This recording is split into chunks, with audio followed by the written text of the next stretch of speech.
The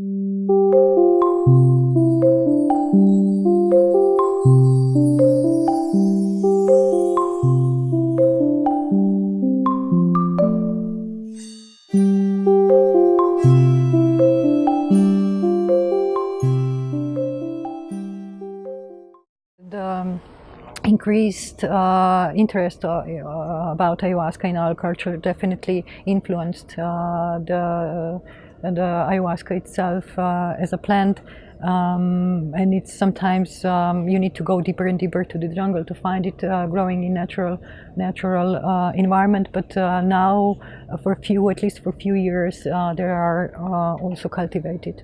They cultivate also ayahuasca, and hopefully, you know, the source of ayahuasca will become from cultivated, not from wild growing ayahuasca. Well, in our culture, we tend to focus our discussion about ayahuasca mainly on healing potential, either in medicine or in psychotherapy.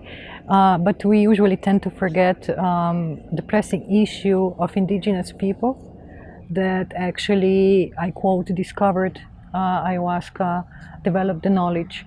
And these pressing issues are becoming increasingly pressing by the destruction of their environment, destruction of biodiversity, and they learn from both from environment and biodiversity. So if we destroy that, we also destroy their knowledge. Okay, we have something to learn from these people from the other side of the wall, that they bring this ritual here, that they bring this beverage, they bring this relation with nature, this relation with spirituality. So that's something interesting, that it's also coming with the expansion, the globalization of ayahuasca, that it seems to provide solutions for like the big bad things of our societies, like anxiety, depression, disconnection with our environment, disconnection with nature. So that's something very, very interesting that we are also seeing with ayahuasca. In fact, now ayahuasca and other psychedelics are being studied. Are possible in the future medicines for treating neurodegenerative conditions. So we are in a very preliminary state, but there are some research groups that are doing this kind of research. We are used to deal with psychoactive substances in a very, very reductionist way. That means that we limit this substance. For example, ayahuasca, which has like such an historical background, has such an important role in the native of the community of origins, for community cohesion, for decision making, for many other issues, and we reduce it to a mere molecule called DMT, which is a schedule in a list of substances, and then it's banned, and then we ban it. One of the most interesting research was one study with long-term ayahuasca users, and that we went to Brazil, and we assessed more than 100 long-term ayahuasca users, people that was using ayahuasca since they was in the womb of their mamas, and we didn't find that these people had some psychological or psychopathological or personality problem, or even cognitive or neuropsychological disease. Even we found that some of them score better in some cognitive tasks, and this is a study that we replicate in later studies. So this is very interesting, that probably this substance can do something in our brain that may improve the cognitive functions. In fact, we did a study also with magnetic resonance, in which we find a modification in the brain areas, in the cortical thickness. People describe experiences of trauma work with ayahuasca, how they went really deep into trauma, how they relived trauma, but relived it in a safe environment, in a safe inner space. They're talking, a lot of times they're talking about their childhood self or their childhood part going into the trauma again, with the with the presence, strong loving presence of their adult part or of their self, in order to give enough safety for the child to heal. So it's exactly the same principle as is done in trauma therapy. We have to keep in mind that shamanic plants experiences are part of a context. You know, they originate from a context that is thousands and thousands of years of historical use in shamanic rituals. You know, so we cannot just take a shamanic plant and expect important things to happen, although they can.